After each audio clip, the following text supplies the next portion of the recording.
नमस्कार, हार्दिक स्वागत है आप सभी का संस्कृत शाला की आज की कक्षा में। प्यारे बच्चों, हमारा आज का विषय है 12वीं कक्षा का 9वां पाठ, जिसका नाम है मदालसा। मदालसा हमारी नायिका का नाम है और नायक का नाम है ऋतध्वज। और ये पाठ लिया गया है आचार्य वेद कुमारी घई द्वारा विरचित पाठ पुरंदरी पंचकम नामक एक रूपक से। तो बच्चों, इसमें जो मदालसा और ऋतध्वज हमारे नायक और नायिका हैं, इनके संवाद के माध्यम से, बहुत ही सुंदर चित्रण के माध्यम से नारी विमर्श अर्थात एक आधुनिक नारी की सोच किस प्रकार है, वो कैसा गृहस्थाश्रम चाहती है, इस पर प्रकाश डाला गया है, जिसे आज हम इस पाठ के माध्यम से पढ़ेंगे। और इससे संबंधित यदि आप वर्कशीट और गूगल फॉर्म आदि यानी कि इसकी प्रैक्टिस करना चाहते हैं तो उसके लिए आपका स्वागत है हमारे ब्लॉग पर। और हमारा ब्लॉग है, आप जैसे ही गूगल पर esanskritShala.blogspot.com को डालेंगे, हमारा ब्लॉग आपके सामने आ जाएगा और वहाँ लेबल्स में जाकर आप अपने पाठ से संबंधित जो वर्कशीट है उसे प्राप्त कर सकते हैं। और अगर आपने इस चैनल को अभी तक सब्सक्राइब नहीं किया है तो जल्दी से इस चैनल को सब्सक्राइब कर लीजिए, ताकि हमारी हर वीडियो समय से आप तक पहुंच सके। आरंभ करते हैं पाठ मदालसा।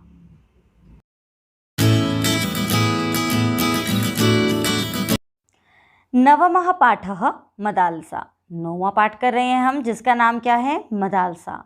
मदालसा इस पाठ की नायिका है, इस नाट्यांश की नायिका है, और जो कि बहुत ही स्वाभिमानी और नारी अस्मिता का जो है यहाँ पर बहुत ही सुंदर चित्रण किया गया है।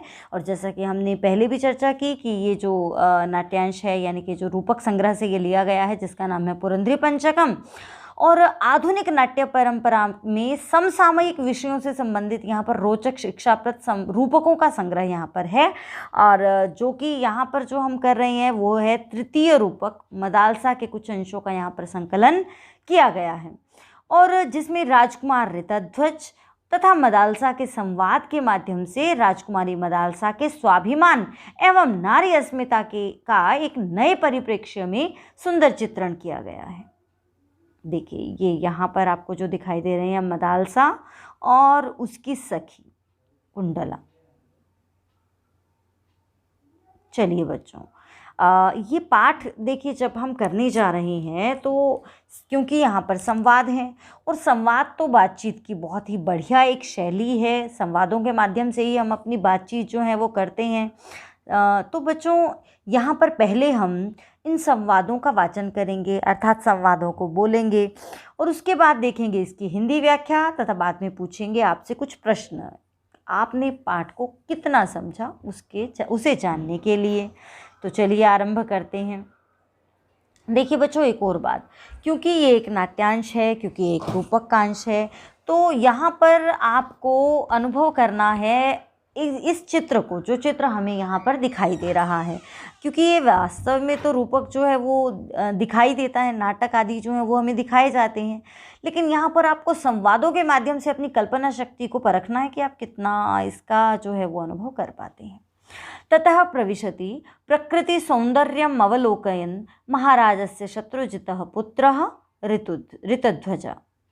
ऋतध्वजः अहो शोभनं गंधर्वराज विश्वावसुः राजोद्यानम् आम्रमञ्जरीणां परां शोभां दृष्ट्वा कोकिलानां च मधुरवचांसि श्रुत्वा कस्य यूनो हृदयं सहसा उत्कण्ठितं न भविष्यति। वाम पार्श्वे रमणीनाम् आलाप इव श्रूयते, अत्रैव स्थित्वा श्रोष्यामि। कुंडला। सखी मदालसी, त्वं तु केवलं विद्याध्ययने एव रता, कियन्तं कालं यावत् ब्रह्मचर्यं धारयिष्यसि। मदालसा। ज्ञानोदधिस्तु अनन्तपारो गभीरश्च, मया सागरतटे स्थित्वा कतिपयबिन्दव एव प्राप्ता अद्यावधि। कुंडला। विनयशीले विद्या ददाति विनयम्, अत एव एवं भणसि।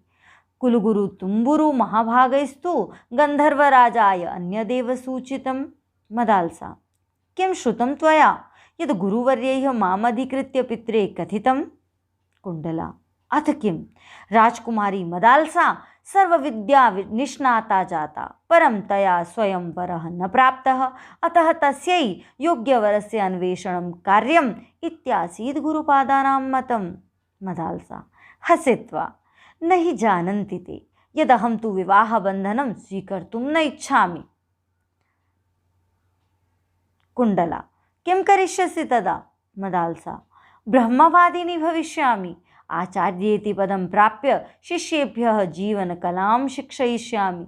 कुण्डला जाने ते अभिरुचिम् अध्ययने अध्यापने च, परं यथा लतेयं सहकारम् अवलम्बते तथैव नारी जीवनयात्रायां कमपि सहचरम् अपेक्षते यः तस्याः अवलम्बनं स्यात्।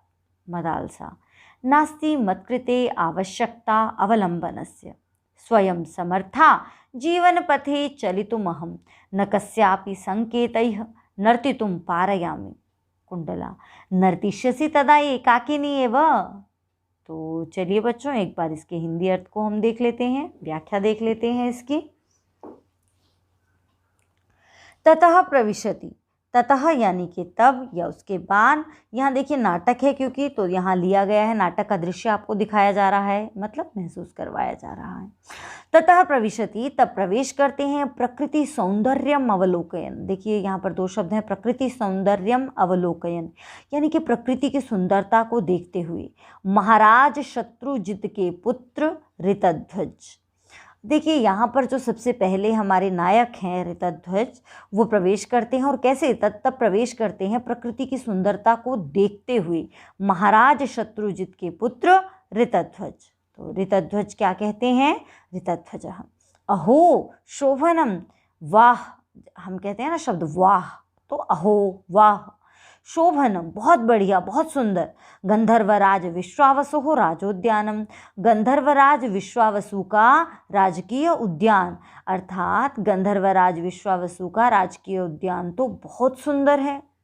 आम्रमंजरी नाम, आम की मंजरियों की, आम की मंजरी यानी कि बोर, आम पर बोर आते हैं ना, तो आम के बोर हैं उनकी, पराम शोभाम दृष्ट्वा अत्यधिक शोभा को देखकर, कोकिला नाम च और कोयलों के, मधुर वचांसी श्रुत्वा मधुर वचनों को सुनकर, कस्य यूनो हृदयम किस युवा का हृदय, सहसा उत्कंठितम न भविष्यति, सहसा अचानक से उत्कंठितम न भविष्यति, यानी कि उत्कंठित नहीं हो जाएगा। यहाँ पर ये कहना चाह रहे हैं कि जो राजकीय उद्यान है वो इतना सुंदर है जहाँ पर बोर जो हैं, आम पर बोर आ गए हैं, उनकी शोभा को देखकर, और कोयलों के सुंदर वचनों को, मधुर वचनों को, कोयलें आपको पता है ना बहुत मीठा गाती हैं, बहुत मीठा कूकती हैं, तो उनके वचनों को सुनकर किस युवा का हृदय जो है वो उत्कंठित नहीं होगा, व्याकुल नहीं होगा, यानी यहाँ पर आनंद से उत्कंठा भर जाना, ये अभिप्राय है। वाम पार्श्वे, तभी वाम भाग में बाईं तरफ, रमणीया नाम आलाप इव श्रूयते, रमणीया नाम आलापह इव, ये तीन शब्द हैं, रमणीया नाम यानी कि नारियों का, आलापह वार्तालाप, इव सा श्रूयते सुनाई देता है, तभी उन्हें बाईं तरफ, अपनी बाईं तरफ कुछ महिलाओं की आवाज़ सुनाई देती है, बातचीत सुनाई देती है। अत्रैव स्थित्वा श्रोष्यामि, अत्रैव यहीं पर, स्थित्वा स्थित होकर, श्रोष्यामि सुनूंगा, तो मैं यहीं रुक कर सुनता हूँ, यहीं ठहर कर, यहीं पर खड़े होकर सुनता हूँ। कुंडला बच्चों यहाँ पर अत्रैव शब्द आया है, यहाँ दो शब्द हैं, अत्र जमा एव। कुंडला, अब कुंडला कहती है, सखी मदालसे, अरे सखी मदालसा, त्वं तु केवलम विद्याध्ययने एव रता, तुम तो केवल विद्याध्ययन में ही लगी रहती हो, यानी कि तुम तो हमेशा पढ़ाई ही करती रहती हो, अध्ययन करती रहती हो। कियंतम कालम, कितने समय तक, यावत यानी कि कितने समय तक, ब्रह्मचर्य व्रतम धारयिष्यसि, कितने समय तक ब्रह्मचर्य व्रत को धारण करोगी। मदालसा, ज्ञानोदधिस्तु अनंत पारो गभीरश्च, अब उसने पूछा कि अरे तुम कब तक कुंवारी रहोगी, ब्रह्मचर्य व्रत का धारण करने का मतलब है कंवारे रहना, तो वो पूछती है कि तुम कब तक कुंवारी रहोगी। तो मदालसा कहती है, ज्ञानोदधिस्तु, ज्ञान उदधि यानी कि ज्ञान का जो ये सागर है, अनंत पारो गभीरश्च, अनंत पार है, यानी कि इसका कोई पार ही नहीं है, इसकी कोई थाह ही नहीं है, बहुत गहरा है। ज्ञान का ये जो सागर है वह बहुत बड़ा है, जिसका कोई सीमा नहीं है, और गभीरश्च, और बहुत ही गहरा भी है, ये जितना बड़ा है उतना ही गहरा भी है। और गभीरश्च, देखिए बच्चों यहाँ पर दो शब्द हैं, गभीरः जमा च, और इसी प्रकार ज्ञानोदधिस्तु, ज्ञान उदधि जमा तु, तीन शब्द हैं। और फिर क्या कहती है मदालसा, मया, मैंने तो, सागर तटे स्थित्वा, सागर के किनारे खड़े होकर या सागर के किनारे रहकर, ये सागर बताया इसने, ये तो बहुत बड़ा है जिसका कोई पार नहीं है, जो बहुत ही गहरा है, और मैंने तो सागर के किनारे पर रहकर कतिपय बिंदवः, कुछ बूंदें, एवं प्राप्ता, ही प्राप्त की हैं, अद्यावधि, आज तक, अद्यावधि यानी कि अब तक, देखिए आज तक, अद्यावधि, अद्य जमा अवधि, तो ये कहते हैं कि मैंने तो, यहाँ पर मदालसा कहती है कि मैंने तो इस जो ज्ञान का ये इतना बड़ा विशाल सागर है जो बहुत गहरा है, इसके किनारे पर खड़े रहकर मैंने तो केवल कुछ ही बूंदें आज तक प्राप्त की हैं। यहाँ पर पानी की बूंदों की बात नहीं चल रही है, किन बूंदों की बात चल रही है, ज्ञान की बूंदों की, क्योंकि देखो उसने कहा ना कि तुमने तो जब देखो तुम पढ़ती ही रहती हो, विद्या में लगी रहती हो, तो मदालसा कहती है हाँ पढ़ती तो हूँ, लेकिन ज्ञान का ये जो सागर है बहुत ही गंभीर है, अभी तक बहुत ही गहरा है, इसकी जो है मैंने कुछ ही बूंदें प्राप्त की हैं आज तक। अब कुंडला क्या कहती है, कुंडला कहती है, विनयशीले, अरे विनम्र स्वभाव वाली मेरी सखी, विद्या ददाति विनयम, विद्या ददाती देती है, विनयम विनय, अतएव एवं भणसी, इसीलिए ऐसा भणसी कह रही हो। तो यहाँ पर अब कुंडला देखिए क्या कहती है, कहती है अरे विनम्र स्वभाव वाली, विद्या विनम्रता प्रदान करती है, अतः एव, इसीलिए एवं भणसी, तुम ऐसा कह रही हो। कुलगुरु तुम्बुरु महाभागैस्तु गंधर्वराजाय अन्य देव सूचितम, कुलगुरु तुम्बुरु महाभागैस्तु, देखिए यहाँ पर तुम्बुरु महाभागैः जमा तु, और अन्य देव अन्यत जमा एव, लेकिन कुलगुरु जो हमारे कुल के गुरु हैं तुम्बुरु महाराज जी, उन्होंने तो गंधर्वराज को कुछ और ही बताया है, सूचित किया है, सूचित करना यानी कि बताना। अच्छा तुम तो कह रही हो कि तुमने अभी तक कुछ सीखा ही नहीं है, तुमने तो बहुत कुछ कम सीखा है, लेकिन हमारे कुलगुरु महाराज तो गंधर्वराज से कुछ और ही कह रहे थे। यहाँ गंधर्वराज कौन है, मदालसा के पिता। अब मदालसा, किम श्रुतम त्वया यद गुरुवर्यैः मामधिकृत्य पित्रे कथितम, मदालसा क्या कहती है, किम श्रुतम, किम श्रुतम यानी कि क्या सुना, त्वया तुमने, यद गुरुवर्यैः की गुरुजी ने, माम अधिकृत्य मेरे संबंध में, माम अधिकृत्य यानी कि मेरे विषय में, पित्रे कथितम पिता से कहा। तो वो पूछती है कि अच्छा तो बताओ तो सही कि तुमने क्या सुना कि गुरुजी ने मेरे विषय में पापा से या पिताजी से क्या कहा। कुंडला, कुंडला कहती है अथ किम, और क्या, राजकुमारी मदालसा सर्व विद्या निष्णाता जाता। देखो अब कुंडला बता रही है कि उसने क्या सुना, तो वो कहती है और क्या, मतलब इससे अलावा और क्या सुना होगा, यही सुना था कि राजकुमारी मदालसा, जो राजकुमारी मदालसा है, सर्व विद्या निष्णाता जाता, सभी विद्याओं में निपुण हो गई है, परम तया स्वयं वरः न प्राप्तः, लेकिन उसने अपने आप वर प्राप्त नहीं किया, यानी कि उसने अपने आप किसी भी वर को नहीं चुना है, किसी को भी पति के रूप में नहीं चुना है। अतः इसीलिए तस्य योग्य वरस्य अन्वेषणम करणीयम, इसीलिए उसके लिए योग्य वर को ढूंढना चाहिए, यानी कि उसके लिए अब सही समय है, उपयुक्त समय है उसके लिए विवाह का, तो उसके लिए कोई योग्य वर ढूंढना चाहिए। इत्यासीद, यहाँ देखिए बच्चों दो शब्द हैं, इति जमा आसीत, यानी कि यह थे गुरुपदानाम मतम, गुरुजी के विचार, यानी कि गुरुजी ने तुम्हारे बारे में तुम्हारे पिता से यह कहा। अब मदालसा ने सुन लिया क्या कहती है ना, तो अब वो क्या क्या रिएक्ट करती है, हसित्वा, हंसकर, नहीं जानती ते, वे नहीं जानते, यद अहम तु, कि मैं तो विवाह बंधनम, विवाह का बंधन स्वीकर्तुम न इच्छामि, स्वीकार ही नहीं करना चाहती। तो वो क्या कहती है हंसकर, वो हंसकर कहती है कि वे नहीं जानते, वे नहीं जानते कि मैं तो विवाह का बंधन स्वीकार नहीं करना चाहती। देखिए बच्चों यहाँ दो शब्द हैं, यद जमा अहम, तो यत जमा अहम। कुंडला, अब कुंडला पूछती है अच्छा तुम मतलब विवाह का बंधन तो स्वीकार नहीं करना चाहती, तो कुंडला क्या पूछती है, किम करिष्यसि तदा, तो क्या करोगी तब, क्या करोगी तब, तो क्या पूछती है वो कि तो तब क्या करोगी, तो मदालसा कहती है ब्रह्मवादिनी भविष्यामि, ब्रह्मवादिनी बनूंगी, यानी कि ब्रह्म का उपदेश करने वाली बनूंगी। तो वो कहती है यानी कि उपदेशिका बनूंगी, यह भी इसका एक अभिप्राय है बच्चों। ब्रह्मवादिनी भी एक तरह से प्राचीन काल में एक पद होता था, यानी कि जो ब्रह्म आदि का उपदेश करे, ब्रह्म आदि के विषय में बताए, वही ब्रह्मवादी। और फिर साथ में कहती है कि आचार्येति पदम प्राप्य, आचार्य इति पदम, आचार्य इति पदम, और आचार्य इस पद को प्राप्त करके शिष्येभ्यः अपने शिष्यों को जीवन कलाम शिक्षयिष्यामि, जीवन कला सिखाऊंगी।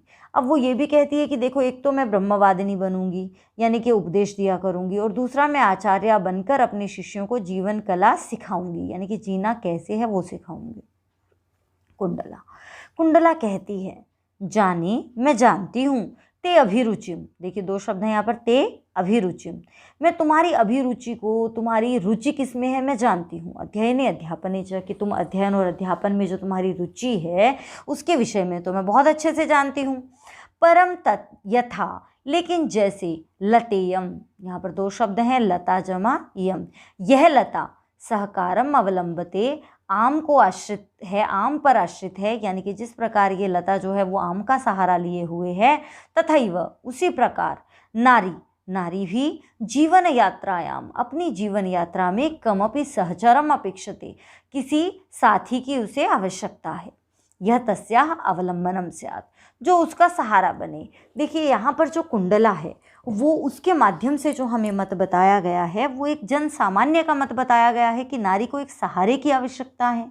लेकिन वास्तव में क्या है ये अभी हम मदालसा के विचारों के माध्यम से जानेंगे। उसने कहा कि मैं जानती हूँ तुम्हारी अध्ययन अध्यापन में रुचि है, लेकिन जैसे लता, जैसे किसी बेल को सहारे की आवश्यकता होती है जिस पर वो चढ़ सके या जिसके सहारे वो रह सके, नीचे पड़ी हुई बेल तो खराब हो जाएगी, उसी प्रकार नारी को भी जीवन में किसी साथी की आवश्यकता है जो उसका सहारा बने।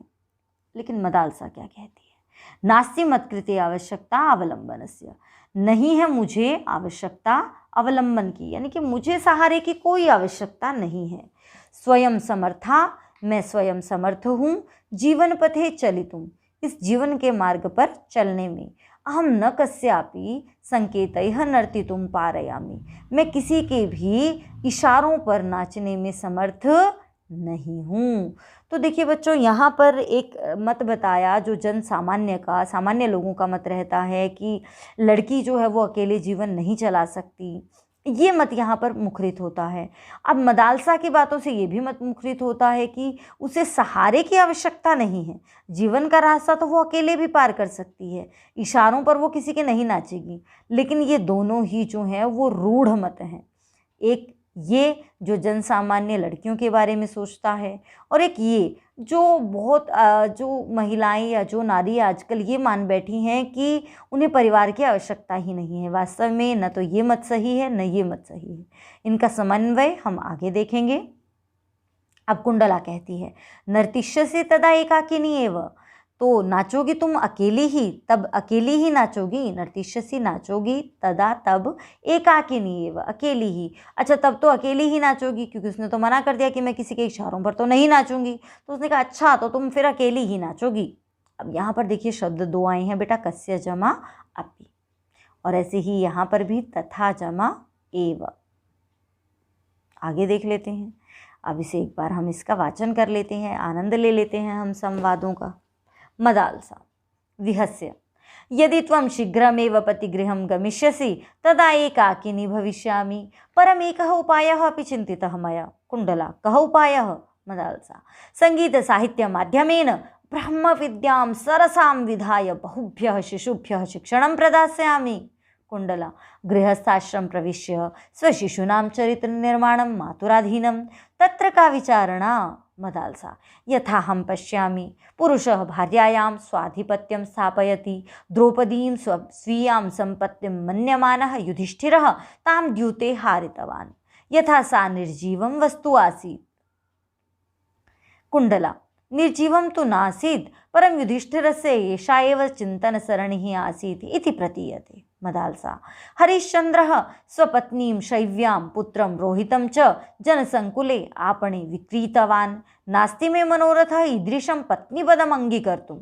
कुंडला कटु सत्यं खल्वेतत् परं सखी अस्मिन् संसारे विभिन्न प्रकृतिकाः पुरुषाः वसन्ति स्वप्रकृत्यनुकूलः वरः अपि प्राप्यते त्वं तु नवनवोन्मेषशालिन्या प्रतिभया विहितैः नूतनैः प्रयोगैः अस्मान् सर्वान् विस्मापयसि। गृहस्थाश्रमोऽपि एका प्रयोगशाला यस्यां त्वं स्वज्ञानविज्ञानयोः प्रयोगं कर्तुं शक्ष्यसि। मदालसा कुंडले दुर्लभो जनः ईदृशः यः गृहस्थप्रयोगशालायां स्वपत्न्यै स्वतन्त्रां दद्यात्। ऋतध्वजः स्वगतम् अवसरोऽयमात्मानं प्रकाशयितुं प्रकाशम् उपस्थितोऽहं शत्रुजितः पुत्रः ऋतध्वजः। आज्ञा चेत् अहमपि अस्यां परिचर्चायां सम्मिलितो भवेयम्। कुंडला स्वागतम् अतिथये अपि श्रुताः भवद्भिः मम सखी विचाराः। आपने संवादों का आनंद लिया। अब जरा अर्थ की दृष्टि से देख लेते हैं ताकि आपको और मज़ा आए इन संवादों को समझने में और इस दृश्य को अनुभूत करने में। विहस्य हंसकर यदि त्वं शीघ्रमेव अगर तुम जल्दी ही पतिगृहं गमिष्यसि पति के घर चली जाओगी तदा एकाकिनी भविष्यामि तब तो मैं अकेली ही रह जाऊंगी अकेली ही हो जाऊंगी। परम एकः उपायः अपि चिंतितः मया लेकिन एक उपाय भी सोचा है मैंने। तो कुंडला कहती है कह उपायः क्या है वो उपाय। मदालसा अब मदालसा क्या कहती है सुनिए। संगीत साहित्य माध्यमेन संगीत और साहित्य के माध्यम से ब्रह्म विद्याम सरसाम विधाय ब्रह्म विद्या को सरल बनाकर यानी कि यहाँ पर देखिए मदालसा का कितना सुंदर विचार है कि वो संगीत और साहित्य आदि के माध्यम से जो ब्रह्म विद्या जिसे हमारे समाज में बड़ा ही कठिन माना जाता है कि ब्रह्म विद्या तो परा विद्या है और उसे जानना बड़ा ही मुश्किल है। वो कहती है कि मैं उसे सरस यानी कि सरल बनाकर बहुभ्य शिशुभ्यः बहुत सारे शिशुओं को शिक्षणं प्रदास्यामि बहुत सारे बच्चों को शिक्षा प्रदान करूँगी। तो फिर कुंडला क्या कहती है। कुंडला गृहस्थाश्रम प्रविश्य गृहस्थाश्रम में प्रवेश करके स्वशिशूनाम चरित्र निर्माणम अपने बच्चों का स्वशिशु यानी कि अपने बच्चों का चरित्र निर्माण भी तो मातुराधीनम माता के ही अधीन है। देखिए यहाँ पर दो शब्द हैं मातुः जमा अधीनम यानी कि माता के अधीन है। यहाँ पर कुंडला फिर से वही उसी बात पर आ रही है कि गृहस्थाश्रम का बहुत ही महत्व है और वास्तव में बच्चों गृहस्थाश्रम का एक अपना महत्व है। ये सृष्टि का संचालक हमारा गृहस्थाश्रम ही है। तो गृहस्थाश्रम में प्रवेश करके अपने बच्चों के चरित्र का निर्माण करना भी तो माता की ही अधीन है यानी कि वो भी तो दायित्व माता का ही है। तत्र का विचारणा तत्र इस विषय में यानी कि इस बारे में का विचारणा क्या विचार है तो वहाँ आपका क्या विचार है बताइए। मदालसा कहती है यथा हम पश्यामि दो शब्द हैं यथा जमा अहम जैसा मैं देखती हूँ। अब वो अपना विचार बता रही है क्यों वो गृहस्थाश्रम से उसके मन में गृहस्थाश्रम को लेकर बहुत अच्छी भावना नहीं है क्यों वो अकेले ही रहना चाहती है। कदाचित आज के समाज में भी बच्चों ऐसे विचार जो हैं वो पनप रहे हैं दोनों तरह के लेकिन दोनों ही तरह के विचार क्या सही हैं यहाँ पर आपके लिए भी सोचने के लिए अवसर है कि क्या सही है। तो आप भी अपना विचार यहाँ पर दृढ़ कीजिए आप क्या मानते हैं और पाठ के अंत में आप क्या मानते हैं वो भी मैं ज़रूर जानना चाहूँगी। तो इसलिए ध्यान दीजिएगा संवादों पर।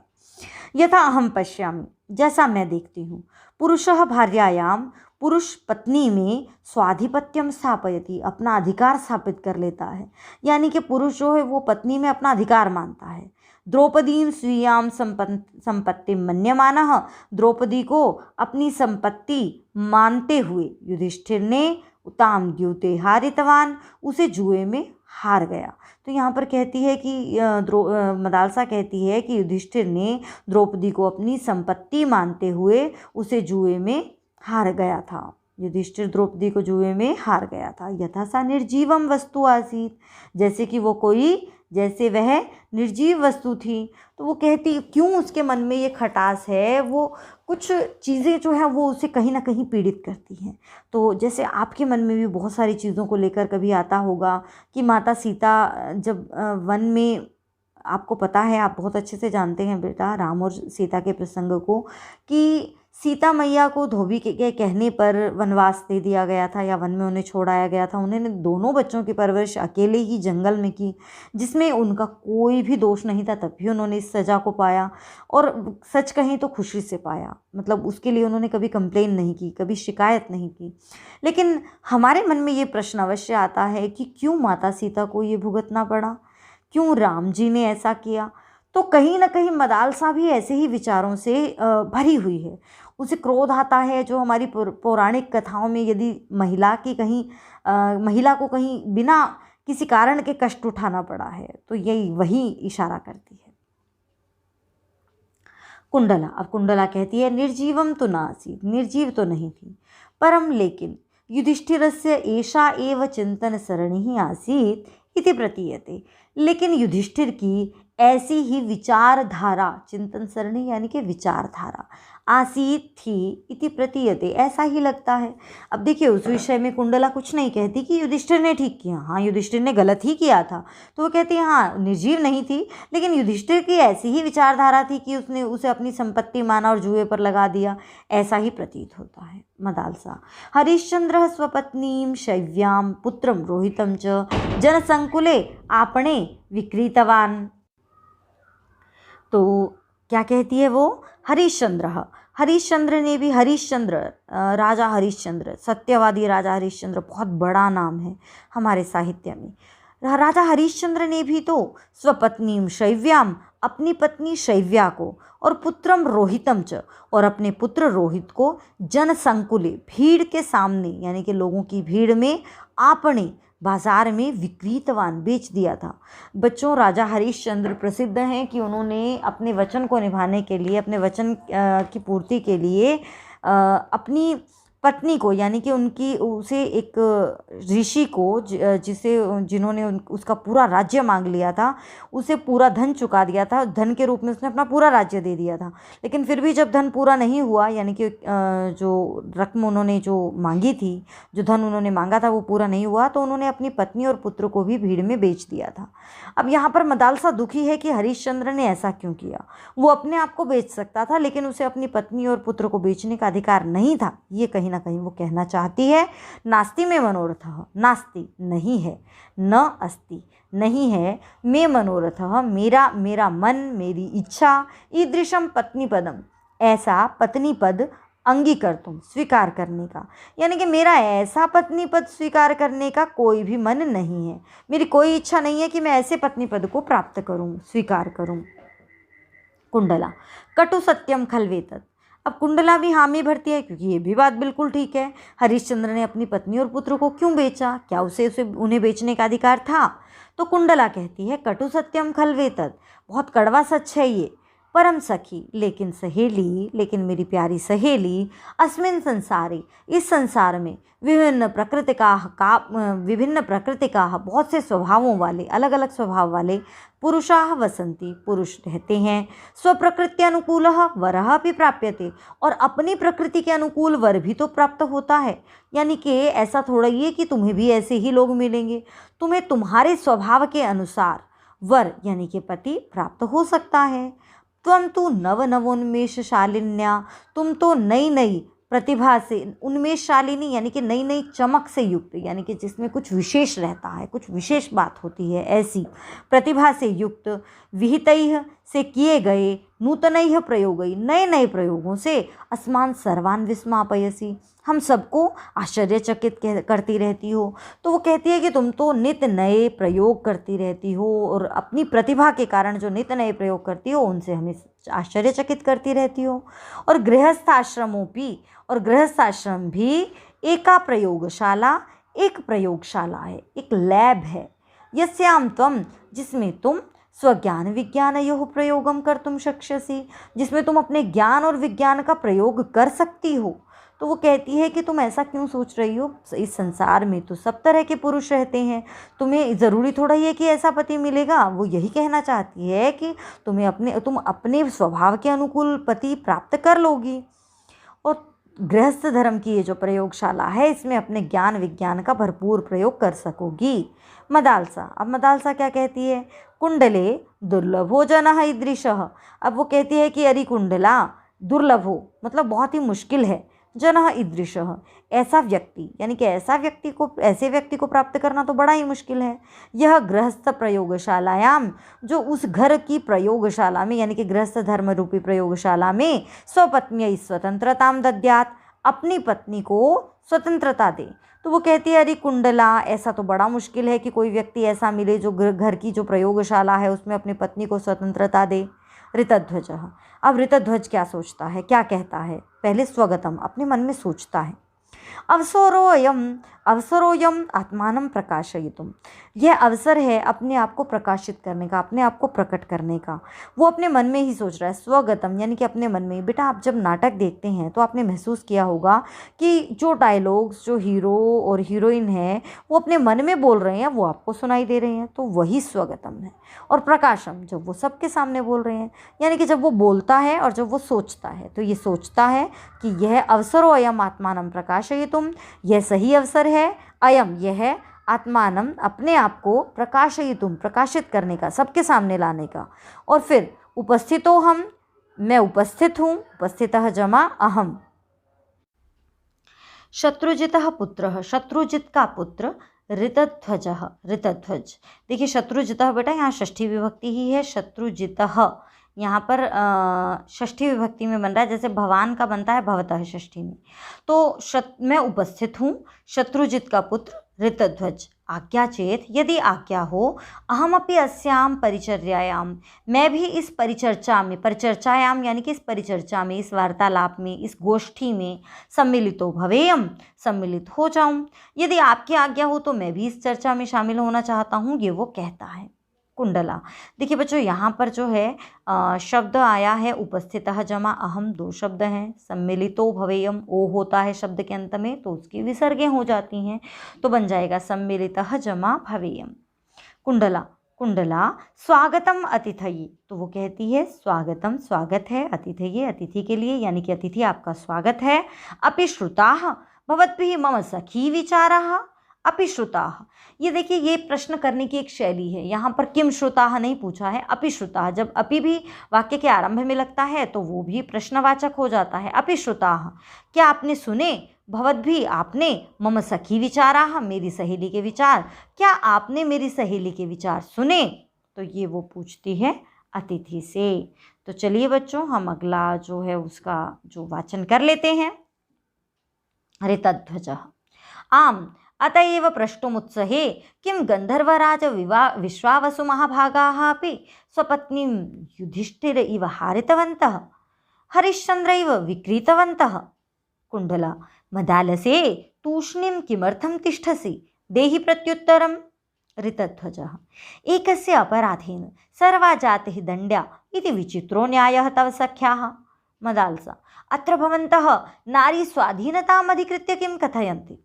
ऋतध्वजः माता एव प्रथमा आचार्या इत्यस्ति मे अवधारणा, नारी एव समस्तसृष्टेः निर्मात्री, परं कथनेन किं, परीक्षे एव ज्ञास्यति अत्र भवति, परीक्षार्थम् उद्युतो अस्मि गृहस्थाश्रम प्रयोगशालायाम्।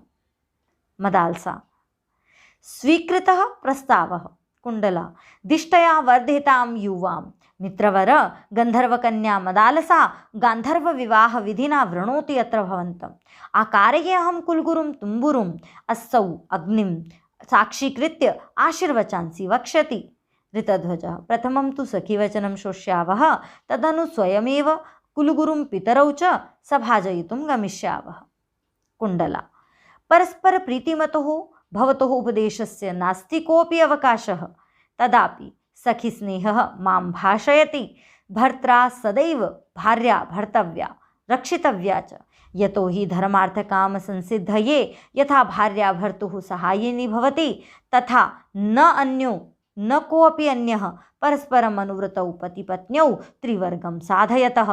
पति यदि प्रभूतं धनम् अर्जयित्वा गृहम् आनयति, तत्खलु पत्न्या भावे कुपात्रेषु दीयमानं क्षयमेति।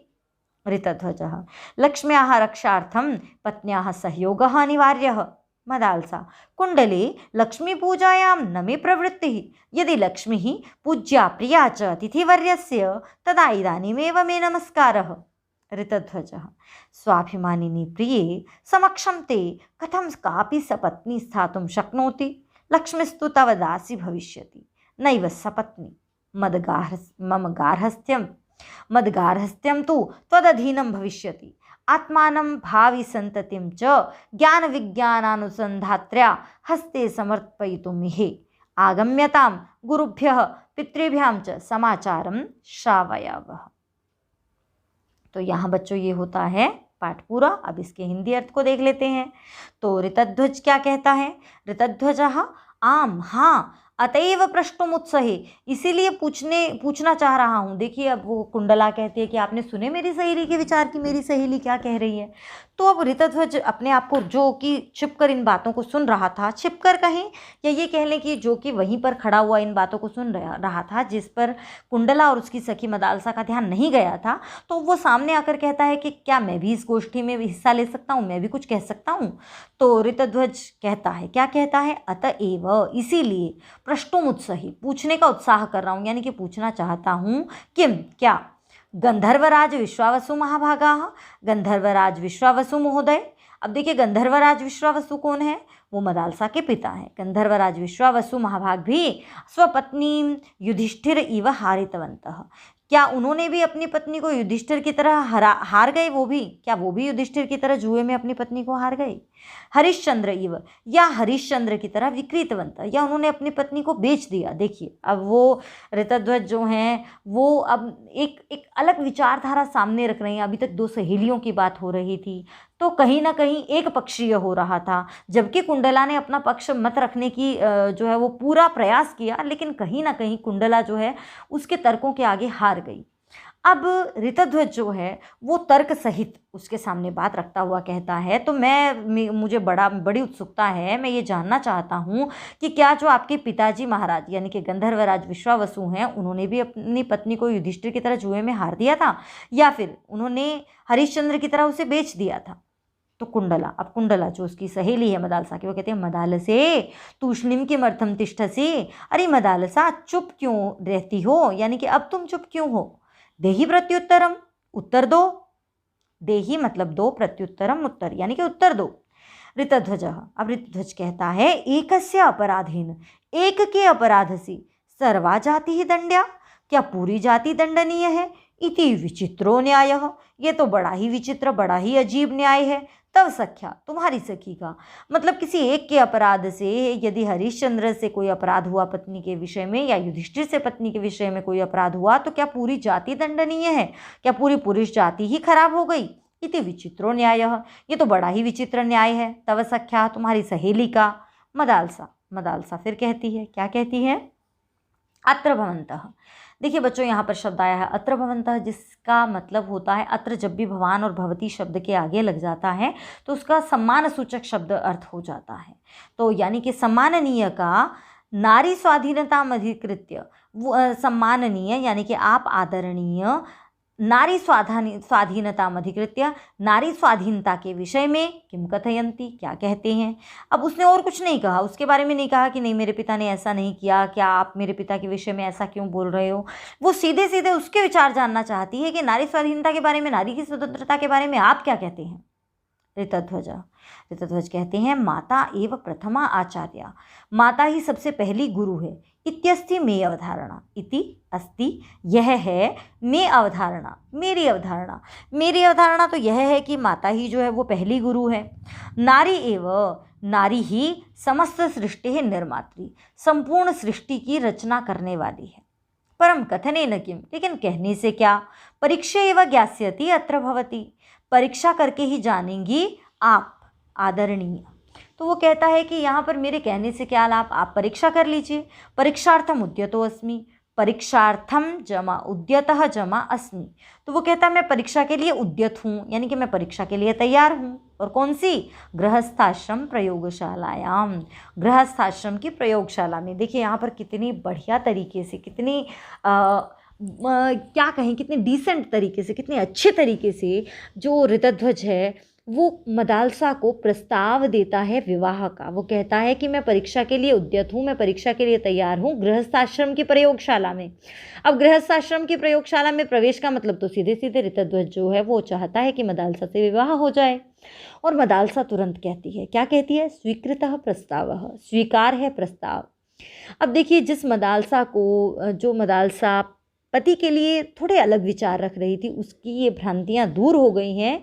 यहाँ पर देखिए बच्चों, एक विचार जो उभर कर सामने आता है वो यह है कि लड़कों की दृष्टि से देखें तो वास्तव में ये कि पत्नी जो है वो अर्धांगिनी है, उसका बराबर का अधिकार है गृहस्थी में, न केवल बराबर का बल्कि गृहस्थी चलाने के लिए पत्नी को अधिक अधिकार है। कहीं ना कहीं यह बात निकल कर आती है, क्योंकि गृहस्थ की आश्रम में जो महिलाएं हैं वो उसे चलाने के लिए अधिक सक्षम होती हैं। और फिर एक जो बात और निकल कर आती है, आपने भी देखा होगा, जो घर की सारी जिम्मेवारियां हैं वो ज़्यादातर माताएं निभाती हैं, आपकी मम्मी निभाती हैं। ऐसा ही होता है ना, किस घर पे आया अतिथि है उसका सम्मान करना, इधर की उधर की टेंशन सब मम्मियाँ ही तो करती हैं।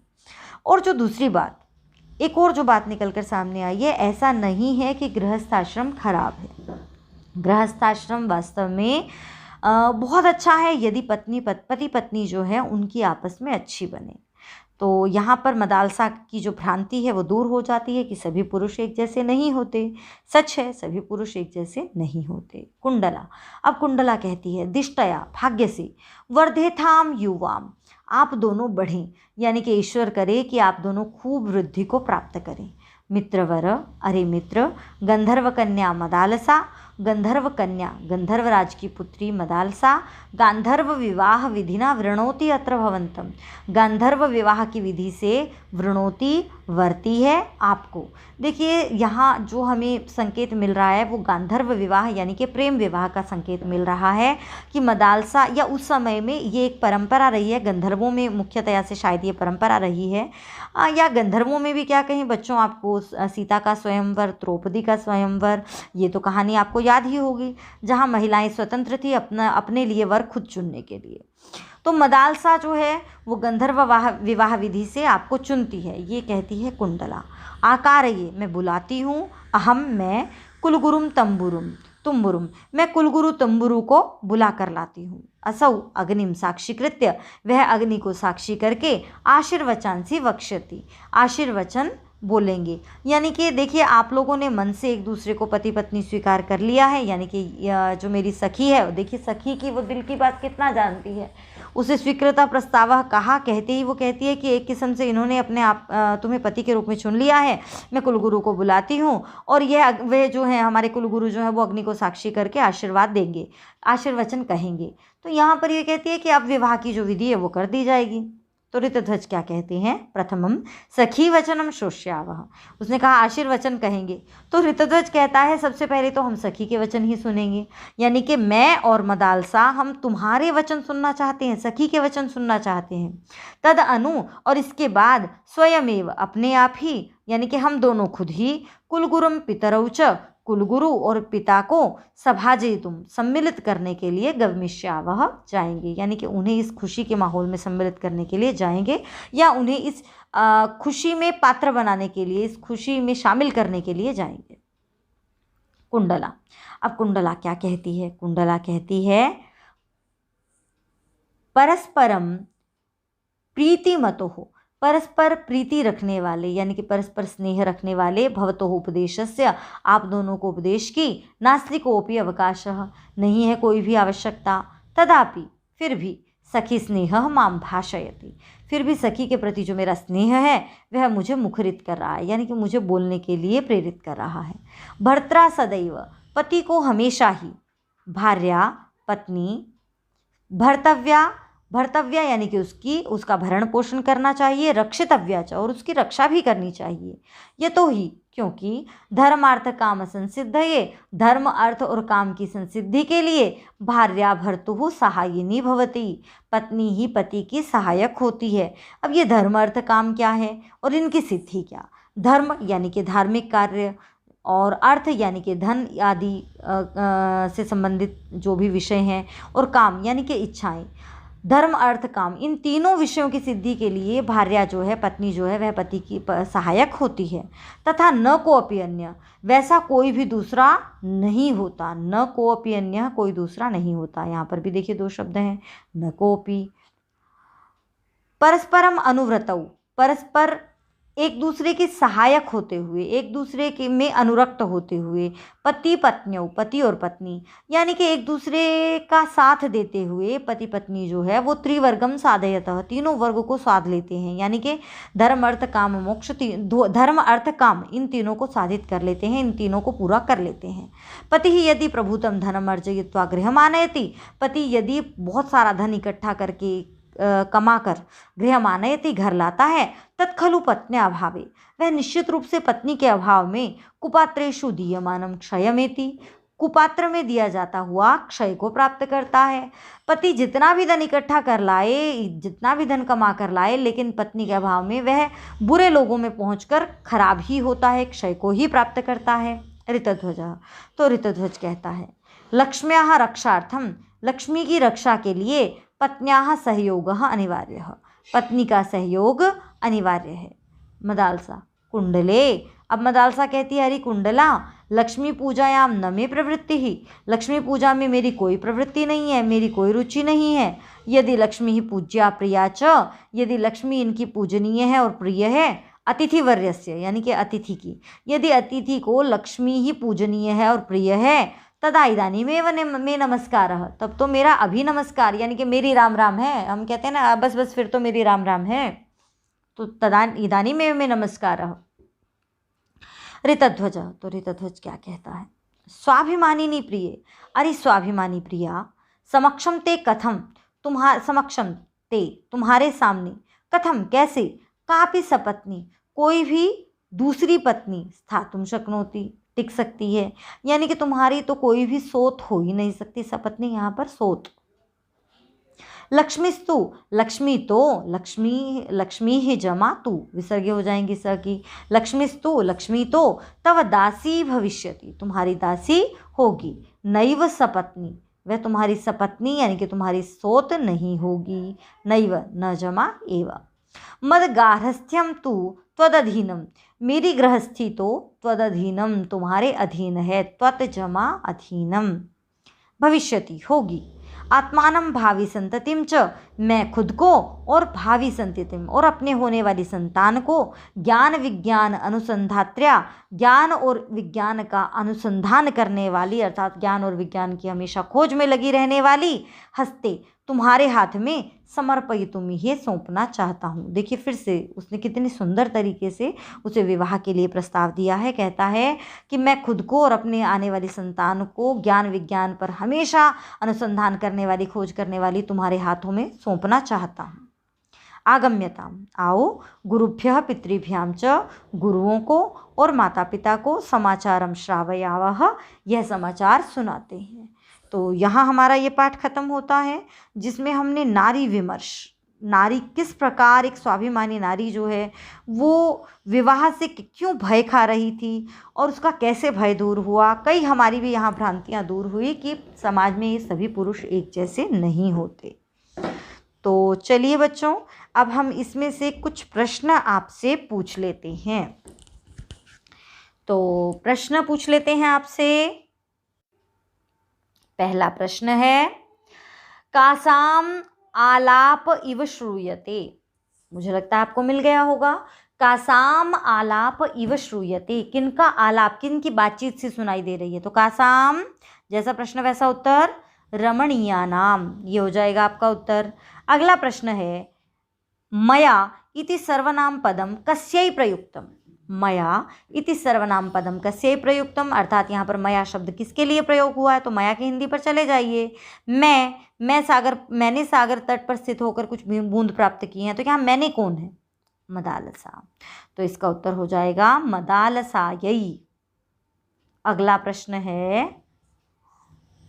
का विवाह बंधनम स्वीकर्तुम न इच्छति, का विवाह बंधनम स्वीकर्तुम न इच्छति, कौन विवाह के बंधन को स्वीकार करना नहीं चाहती। तो बताइए विवाह के बंधन को कौन स्वीकार करना नहीं चाहती। बिल्कुल सही, मदालसा, मदालसा विवाह के बंधन को स्वीकार करना नहीं चाहती। बच्चों यहाँ पर आप अहम उत्तर नहीं लिखोगे, सीधा सा प्रश्न है कि कौन विवाह के बंधन को स्वीकार करना नहीं चाहती, तो अहम नहीं मदालसा। अहम का मतलब तो मैं हो जाएगा। अच्छा, यहाँ पर आपका प्रश्न है अनवलंबनम। अनवलंबनम अनवलंबनम इत्यस्य विपर्यय पदम किम। अनवलंबनम का आपको विपर्यय, विपर्यय होता है उल्टा यानी कि विपरीत, तो अनवलंबनम का उल्टा बताइए जल्दी से क्या होगा। बिल्कुल सही, अवलंबनम। देखिए अवलंबनस्य नहीं, क्योंकि मैंने अनवलंबनस्य नहीं बोला, जिस विभक्ति में है उसी विभक्ति में रहेगा विपर्यय भी, तो ये हो जाएगा उत्तर।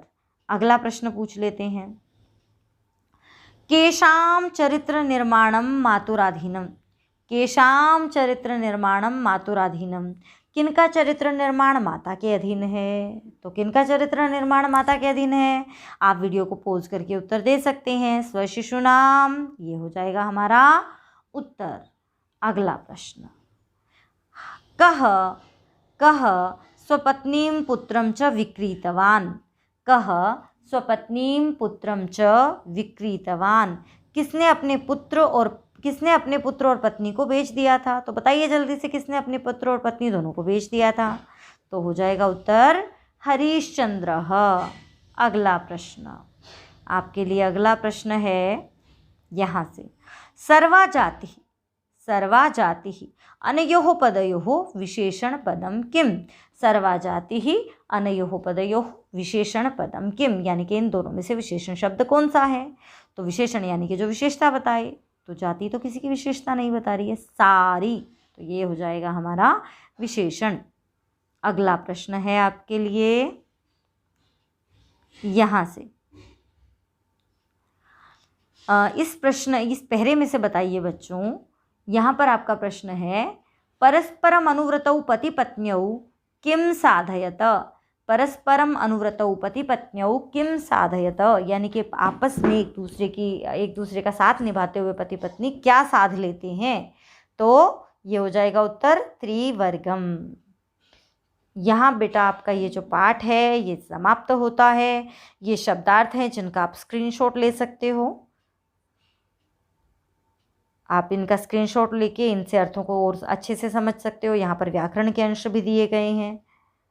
और इसके साथ ही हम बढ़ रहे हैं हमारे अभ्यास की तरफ। हम अभ्यास करेंगे, इनका आप स्क्रीनशॉट ले लीजिए, क्योंकि मैं करवाऊंगी तो व्याख्या बहुत लंबी हो जाएगी। यहाँ पर बहुत सारे जो हैं वो शब्दार्थ हैं। मुझे लगता है अब आपने स्क्रीनशॉट जो है वो ले लिया होगा। अब हम चलते हैं अभ्यास की तरफ। तो चलिए बच्चों, अभ्यास कर लेते हैं। अभ्यास में हमारा पहला प्रश्न है, उद्यानम कस्य आसीत। एक पदेन उत्तरतः, यानी कि एक शब्द में उत्तर देना है। उद्यानम कस्य आसीत, वो जो बगीचा है वो कस्य आसीत, किसका था। तो बगीचा किसका था, कस्य, जैसा प्रश्न वैसा उत्तर। गंधर्वराज विश्वावसुः, ये हो जाएगा उत्तर, गंधर्वराज विश्वावसुः। कह आम्रमंजरीणाम शोभाम दृष्ट्वा कूजति, कौन आम की मंजरियों की शोभा को देखकर कूजता है, यानी कि कौन कूजता है आम की मंजरियों की शोभा को देखकर। कह कोकिलः। का विद्याध्ययने रता आसीत, कौन विद्याध्ययन में लगी हुई थी। तो बताइए जल्दी से, कौन विद्याध्ययन में लगी हुई थी। मदालसा, ये हो जाएगा उत्तर। का विनयम ददाति, कौन विनम्रता देती है। तो कौन विनम्रता देती है, विद्या, ये हो जाएगा उत्तर। का सर्व विद्या निष्णाता आसीत, कौन सभी विद्याओं में पारंगत थी, कौन सभी विद्याओं में निपुण हो गई थी। तो बताइए कौन हो गई थी, मदालसा, बिल्कुल सही। मदालसा किम स्वीकर्तुं न इच्छति, मदालसा क्या स्वीकार नहीं करना चाहती थी। जल्दी से बताइए, मदालसा क्या नहीं चाहती थी। बिल्कुल सही, मदालसा विवाह बंधनम स्वीकर्तुं न इच्छति स्म, तो विवाह बंधनम हो जाएगा इसका उत्तर। शिशूनाम चरित्र निर्माणम कस्याः अधीनम, शिशुओं का, बच्चों का जो चरित्र निर्माण है वह किसके अधीन है। तो किसके अधीन है, माता के, तो उत्तर हो जाएगा मातुः। कह भार्यायां स्वाधिपत्यम स्थापयति, कौन पत्नी में अपना अधिपत्य दिखाता है। तो पुरुषः, पुरुष दिखाता है अपना अधिकार। युधिष्ठिरः कामद्यूते हारितवान्, युधिष्ठिर ने किसे जुए में हार गया था, यानी कि युधिष्ठिर किसे जुए में हार गया था? तो किसे हार गया था? द्रौपदीम। कह परिचर्चायाम सम्मिलितः अभवत्। कौन परिचर्चा में सम्मिलित हुआ था? कौन उस डिस्कशन जो चल रहा था, जो गोष्ठी चल रही थी, उसमें कौन सम्मिलित हुआ था बताइए? ऋतध्वजः, यानी कि ऋतध्वज। तो चलिए बच्चों, ये हो गया हमारा पहला प्रश्न। चलते हैं अगले प्रश्न की तरफ।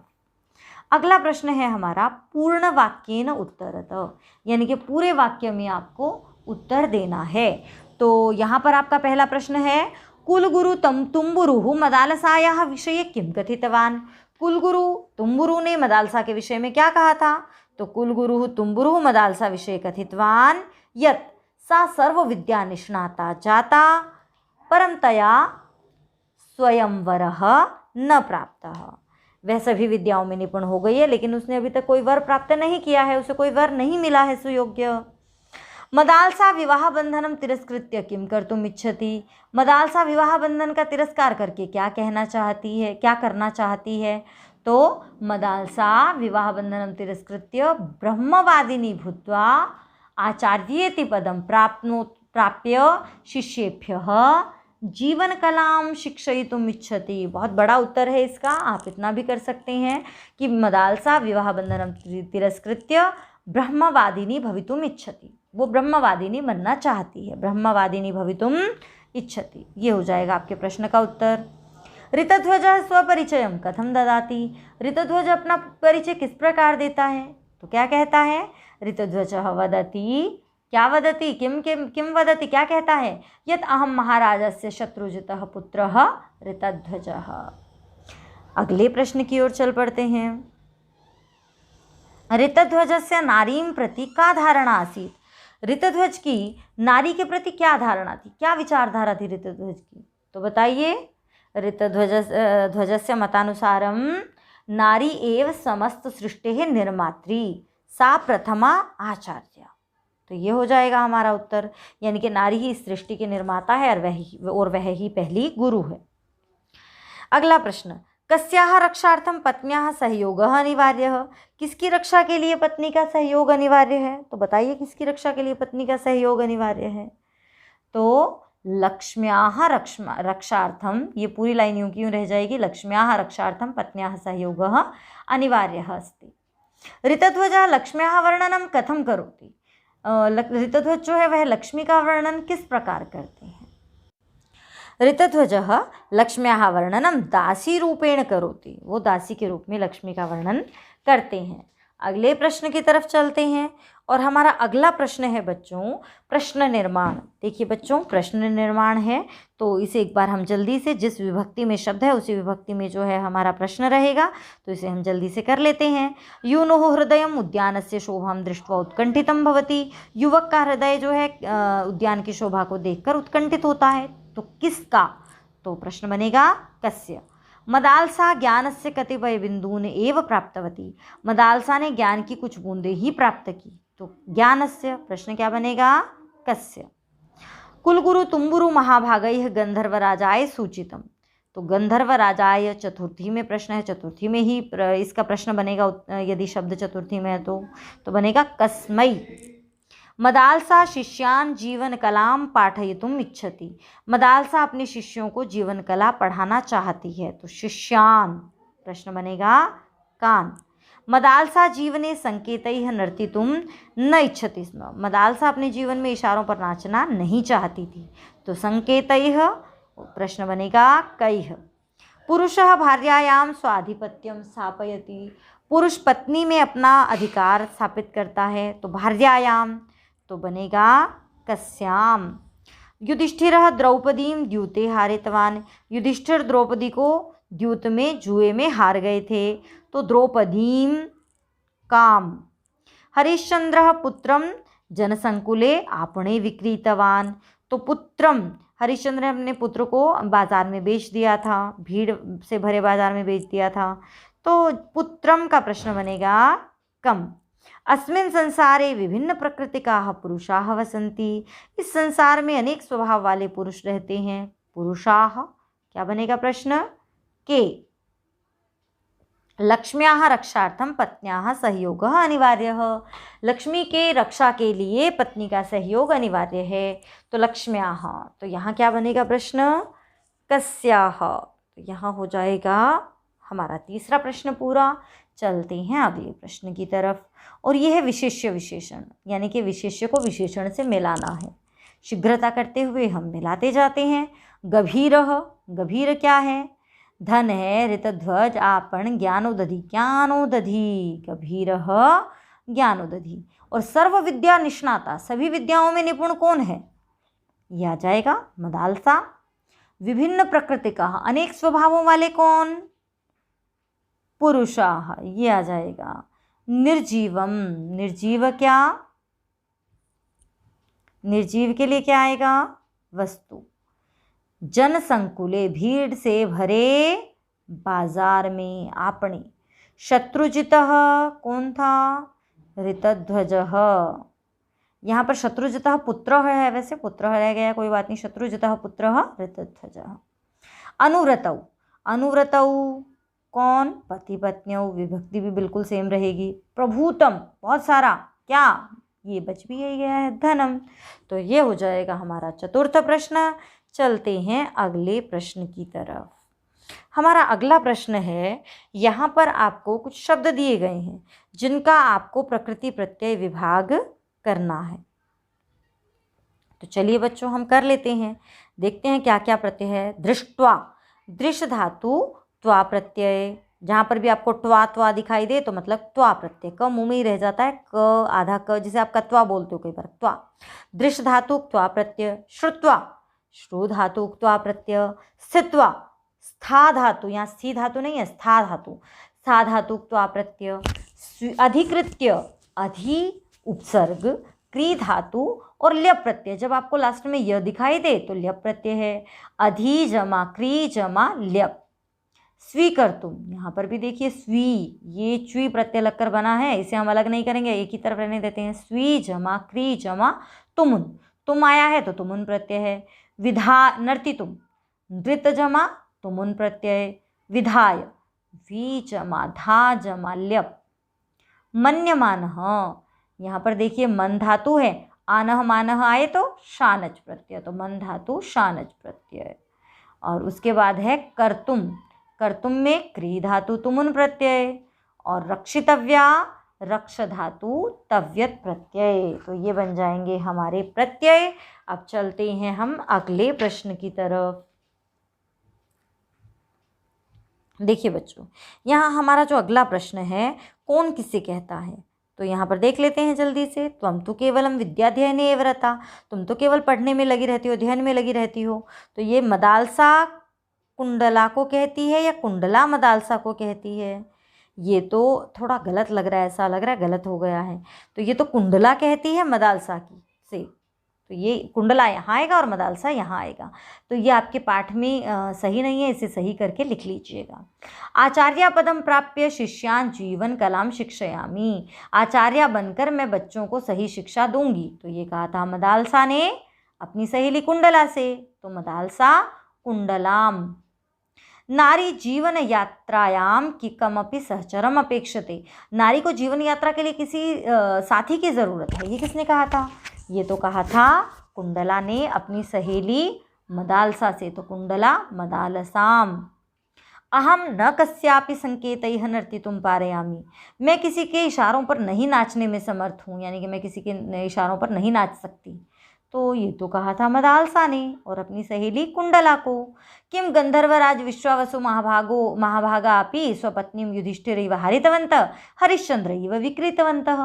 तो ये प्रश्न किसने पूछा था कि क्या विश्वावसु महाराज भी जो है उन्होंने भी युधिष्ठिर की तरह वे भी अपनी पत्नी को हार गए और उन्होंने भी हरिश्चंद्र की तरह भेज दिया? तो ये प्रश्न था ऋतध्वज का, यानी कि ऋतध्वज ने पूछा था किससे? मदालसाम। एकस्य अपराधेन सर्वा जाति दंड्या इति विचित्रो न्यायः तव सख्या, एक के अपराध से पूरी जाति दंडनीय है, ये तो बड़ा विचित्र न्याय है तुम्हारी सहेली का। तो ये भी ऋतध्वज ने कहा था और मदालसा को कहा था। तो बच्चों ये जो है हमारा पाठ यहाँ पर जो है हो जाता है। अब देखिए बच्चों, यहाँ पर जो हमारा अगला प्रश्न है, हरिश्चंद्र समाजे कई गुणैः प्रसिद्ध आसीत्। हरिश्चंद्र समाज में किन गुणों से प्रसिद्ध था, ये आप मुझे कमेंट करके बताएंगे, क्योंकि वास्तव में ये पाठ से प्रश्न नहीं है, लेकिन एक गुण उनका जो सबसे बड़ा है, अरे आप सुनते होंगे कहावतों में, ज़्यादा सत्यवादी हरिश्चंद्र मत बनो, तो क्या गुण उनका प्रसिद्ध हो सकता है, तो वो आप मुझे कमेंट करके ज़रूर बताइए। और हिंदी में ही आप बताइएगा कि नारी के प्रति ऋतुध्वज की धारणा क्या थी, यानी कि क्या सोचता था ऋतुध्वज नारी के बारे में।